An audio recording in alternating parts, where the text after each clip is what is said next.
Ngayong araw, patungo tayo sa isang lugar na kung saan dito itinayo ang kauna-unang kalsada sa Pilipinas na matatagpuan sa kalyeng iyan. Maglalakbay tayo ng daang-daang kilometro upang matuklasan natin kung paano, sino at kailan nga itinayo ang pinakamatandang kalsada sa Pilipinas.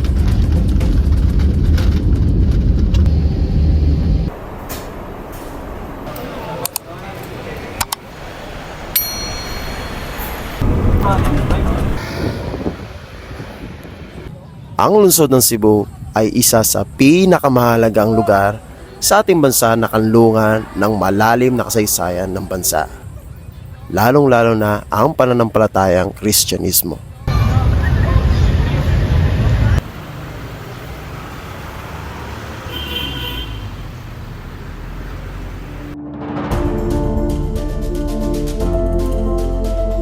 At dito ko nga natagpuan sa lungsod ng Cebu ang pinakamatandang kalsada na itinayo sa ating bansa na pinangalanang Colon Street.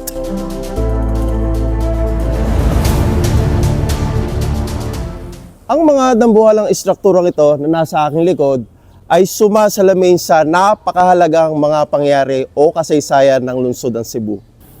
At ang krus na yan ay ang simula ng pagsibol ng Kristyanismo sa ating bansa.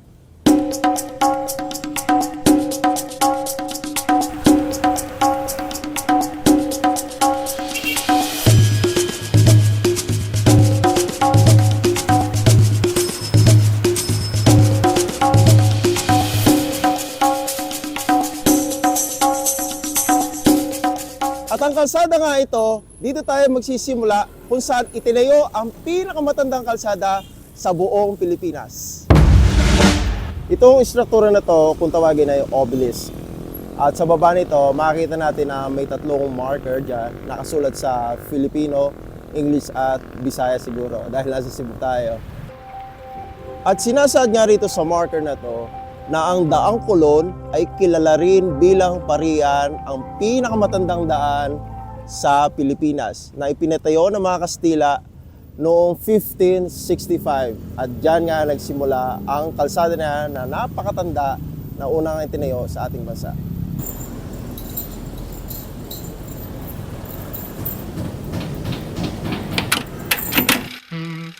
Ang kalyeng ito ay ipinangalan sa isang napakatanyag na navigator and explorer na si Cristobal Colon o mas kilala sa tawag na Christopher Columbus.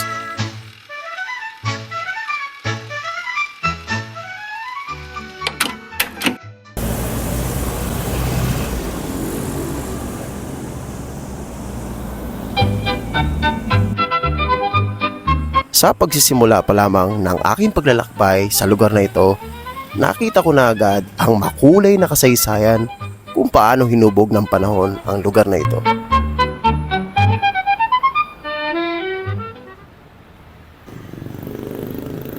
Sa kabilang banda, napag-alaman ko naman na ang kalsadang ito ang may hawak na titulo na pinakamaikling distansya na meron ng isang kalsada sa Pilipinas.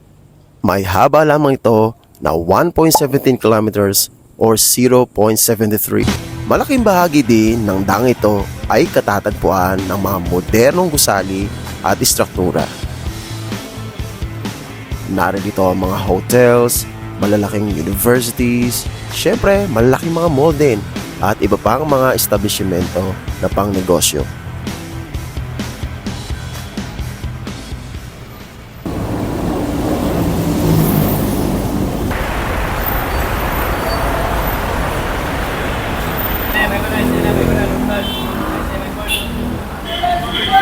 So, ang napansin ko rito sa Colon Street o sa Cebu, kakaiba mga jeep nila, malayong malayo sa mga traditional jeep na nakasanay natin sa ating mga mata.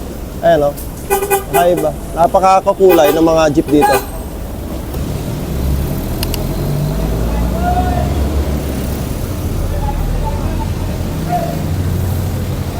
Kung ikaw man ay nasa Luzon o Metro Manila, hindi mo matatagpuan ang ganitong klase ng jeep. Ayan o, kakaiba. May malaki, may maliit, may iba-ibang kulay, may iba-ibang hugis, eka nga. Naulan tayo. Umuulan sa Cebu. So, ang gawin mo natin, pasok muna tayo sa isang mall para mamili tayo. At meron tayo souvenir. So, mamimili tayo ng tinapay muna.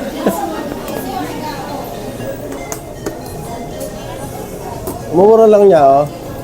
24, 8. Ewan ko, ito nga yung presyo niya. Pero mura pa rin. Ito. Well, bilang isang turista, hindi mawawala sa atin ang tinatawag na souvenir o pasalubong. At ngayong araw, pasalubong muna bago souvenir. So, 24 nga siya. Nagtanong ako. Pili tayo. Okay, for 24 pesos, ito makukuha mo sa Colon Street, Cebu City.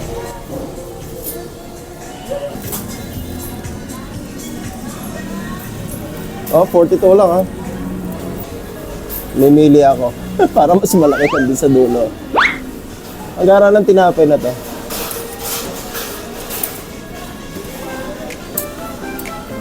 Ayan, gotcha. Oh, kakaibit namin na to. May spike.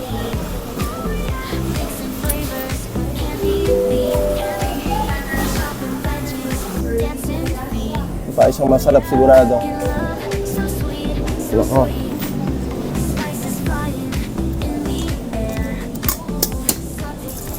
So damihan na natin ang pamimili dahil nagpapasalubong natin. Ginapat ko na ito mga ito, pasalubong natin. So nasa Cebu tayo since sa akin palagay they don't speak Filipino or Tagalog. English muna tayo. Bisaya dito. Hi, good morning.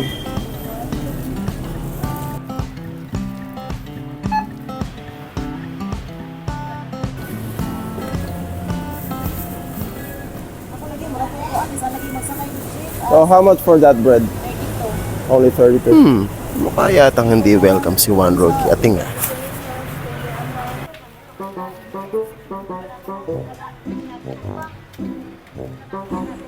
Mukhang napaka-busy naman nata ng aking kahera. Hindi man lang mag-share ng minamarites niya.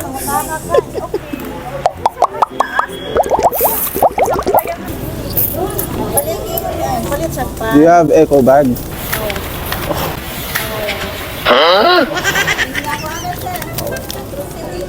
Okay.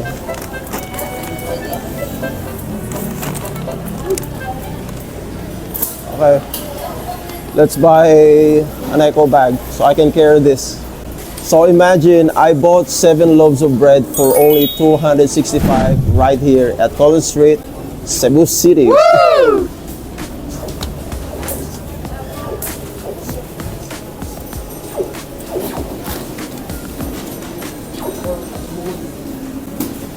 Hey, can I buy an eco bag?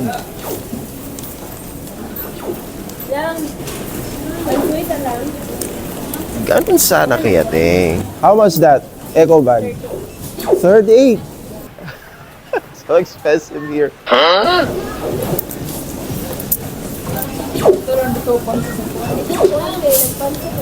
Ano daw? Tagalog kasi tayo eh. This is 30, 35. Hold on a second. 40. Pasensya na po sa inyong lahat. Naabala ko yata yung pila nila. Yun nga lang, mahal dito sa Colon Street, Cebu City. Eco bag 38, pero ang tinapay napakamura. Panalo na rin. Hi, good morning. What is this? What do you call this? Cassava cake. How much this? 15. So I'll buy only one. Okay, thank you. Muulan pa. Nako. Ano tayo? Sarap ng puto sa Cebu. Asama kay 15 pesos. Pwede na. Wow!